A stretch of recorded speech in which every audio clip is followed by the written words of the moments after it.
Pelatih Timnas Indonesia Sintayong akhirnya buka suara soal polemik pemain naturalisasi yang terjadi dalam beberapa pekan terakhir.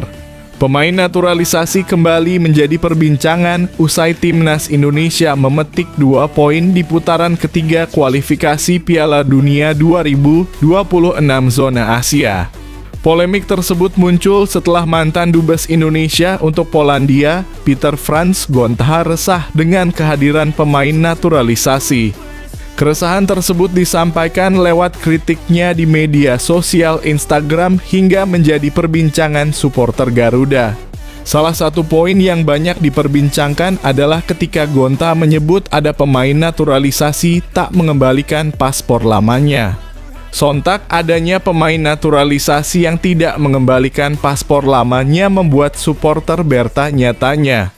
Namun belakangan kabar adanya pemain naturalisasi yang nakal itu dibantah oleh pihak PSSI dan pemerintah.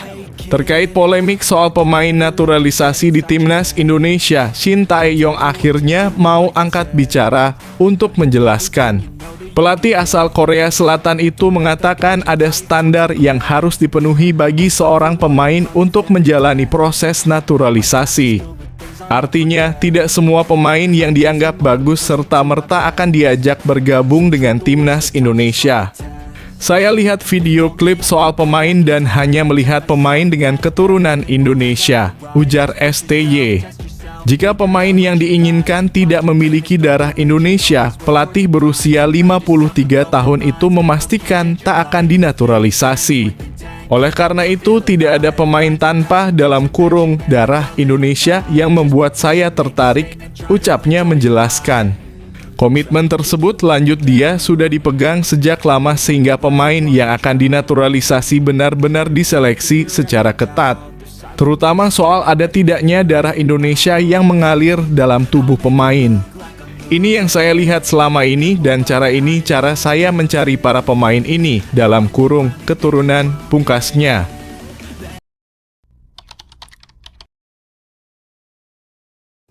Kisah nyata dan membahagiakan.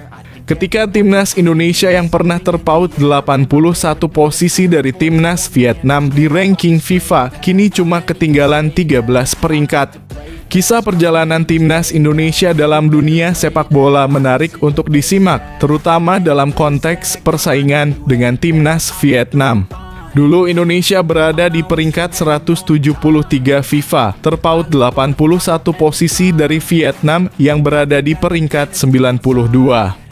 Selama periode 2019 hingga 2023, Indonesia kesulitan menghadapi Vietnam dengan catatan 2 imbang dan 3 kekalahan dalam 5 pertemuan.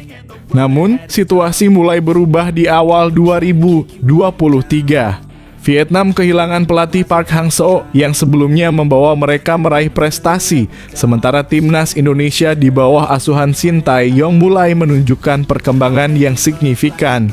Performa Vietnam pun merosot drastis setelah kedatangan Philippe Troussier.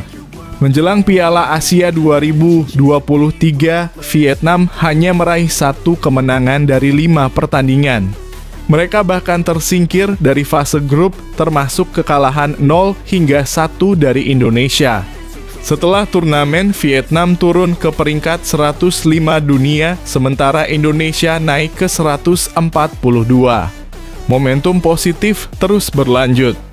Indonesia berhasil mengalahkan Vietnam 2 kali dalam kualifikasi Piala Dunia 2026, membuat Vietnam terjun ke peringkat 115, sementara Indonesia melesat ke 134.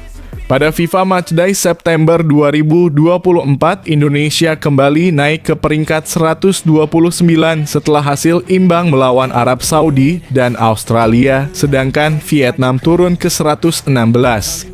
Kini Indonesia hanya terpaut 13 posisi dari Vietnam, sebuah pencapaian luar biasa mengingat jarak yang begitu jauh hanya beberapa tahun lalu. Jika Indonesia mampu meraih kemenangan atas Bahrain dan Cina di pertandingan mendatang, mereka berpotensi naik lagi ke peringkat 120 dunia.